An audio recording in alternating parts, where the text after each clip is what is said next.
ఎలా ఉంది కల్కి? నిజంగా విజువల్స్ కానీ లేదంటే వరల్డ్ వైడ్ గా అంటే ఇలాంటి సినిమా నేను చూడలేదు. ఆ రోజు సాయి ప్రమాద్ దగ్గర ఒక ఇంటర్వ్యూలో చెప్పారు వరల్డ్ వైడ్కి ఇలాంటి సినిమా రాదని చెప్పి, అన్న ఎక్కువ చెప్తున్నారేమో అన్నాడు యాంకర్.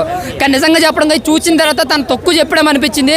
ఆ విజువల్స్ కానీ ఆ వండర్ కానీ నిజంగా అంటే మనం అక్కడ ఉన్నదే అమితాబ్ బచ్చన్ గారు ప్రభాస్ గారు ఏమి చూడన్నా ఒకటే చూస్తాం. నాగేశ్వరి గారు సృష్టించిన ప్రపంచంలోకి వెళ్ళిపోతాం, ఆ ప్రపంచాన్నే చూస్తాం అనమాట. ఇప్పుడు జేమ్స్ కెమెరా కానీ అవతట్టు ఎలాగైతే విజువల్ పరంగా ఎలాగైతే మనకి ఆకట్టుకున్నారో ఆ విధంగా నాగేశ్వరి గారు ఆర్ట్ వర్క్ అయితే కనిపిస్తుంది. బాగుందా?